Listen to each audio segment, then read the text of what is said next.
reason we opened our doors to have students, international students. She did everything right by whatever I have read.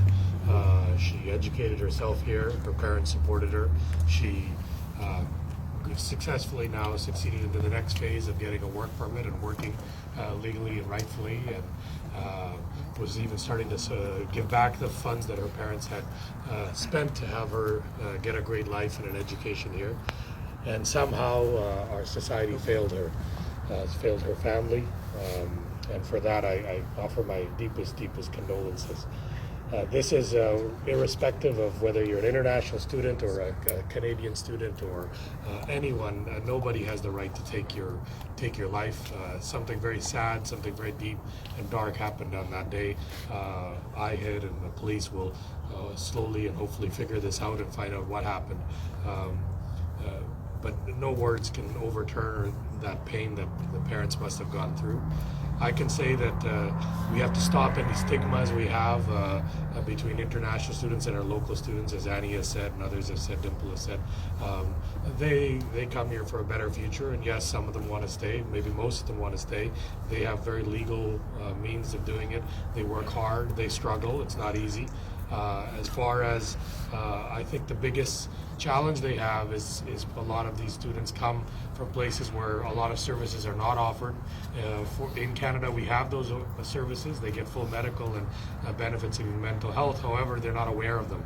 And I think there is a big problem of the awareness of how many organizations like One Voice and others that are around that are there to help, including our government offices. Just like Jack said earlier, I see 2 to 5 every week international students who might have small challenges, just logistics or paperwork, to big challenges where they might be being exploited, and we try to guide them and help them out in which way to go, assist them, sometimes even help them find a job wherever I can do. I do my very best, but the loss of a child for a parent is incomprehensible.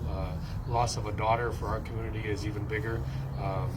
Miss Battaglia is right here, and I remember young Maple when she lost her life to a very, we don't know, similar scenario in some degrees.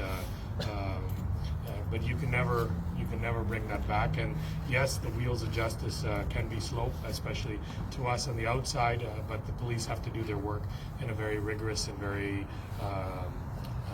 regimented manner to get to the root causes of that, and then to bring those to justice. And I can assure you that nobody will be spared, and nobody has been, and those wheels of justice will always turn, and will make them turn faster.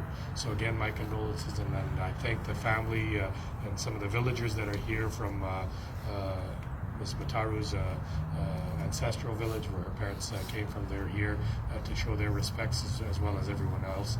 So I thank them all for coming, and just be aware. I think the best way to support is when you even hear of people struggling with challenges, domestic abuse, maybe mental health issues, tell them there is help. We have a great community.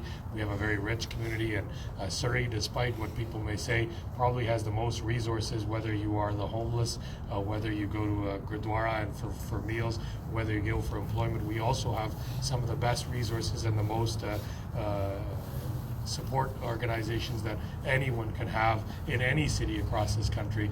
So please take advantage for them, guide them, tell them they're not alone. And I think that's what the main message is. Never let anyone feel that they're alone, that they have help and they have options. Thank you.